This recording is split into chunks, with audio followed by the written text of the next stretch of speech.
真正的艰难并不是与死神对决，而是明知死神逼近亦坚毅无畏。这句话用在电影《长空之王》里再合适不过。作为国内首部聚焦试飞员题材的影片，《长空之王》已于4月28日全国公映。影片讲述以试飞员雷雨、王一博士为首的特别行动小组临危受命，用超高的飞行技术和向死而生的勇气，最终战胜天空，创造奇迹，也开启了我国航空事业中战斗机的新篇章。早在点映期间，《长空之王》就收获一系列高赞口碑，众人都被影片中默默奉献的试飞英雄们所感动。影片预售票房就已突破1亿，在同档期影片中遥遥领先。可以预见，在今年的5一档，《长空之王》将迎来一波观影热潮，燃炸全场。揭秘幕后试飞故事，展示飞员无畏精神。中国航空试飞事业发展64载，铺就通天路，离不开一代代航空人和试飞员们在背后的默默付出。但这些隐姓埋名的英雄们到底都经历了什么？想必很多人都不清楚。在影片《长空之王》中，王一博饰演的雷雨就是这样一位试飞员。在执行任务中，雷雨一次次与死神过招，初出茅庐，敢闯敢拼，彰显着年轻一代试飞员的热血与勇敢。而在一次次实战获取最极限数据的过程中，年轻一代试飞员的不断成长，也让我们看到了我国航空事业的未来和希望。片中雷雨对职业与飞机的热爱，对极限的探索，都让人为之动容。从雷雨身上，我们可以看到年轻一代试飞员，他们通过层层选拔脱颖而出，有着高超的驾驶技术、过人的心理素质，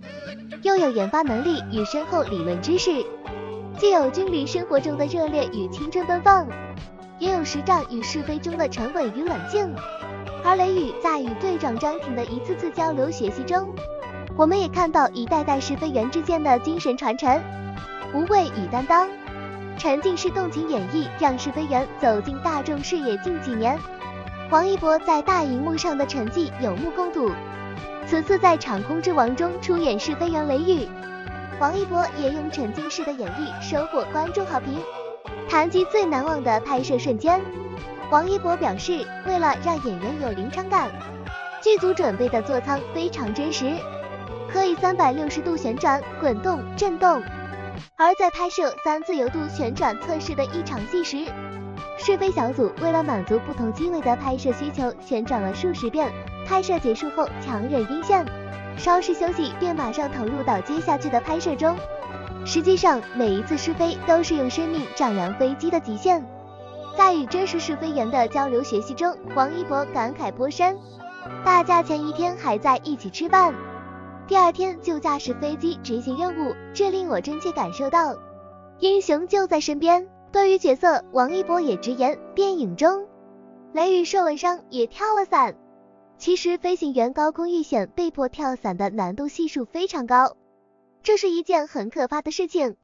他们的身体瞬间要承受10几个 G 的过载，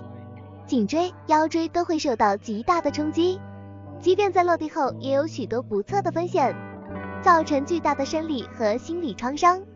每个试飞员不仅有着自己的理想、小家的亲情，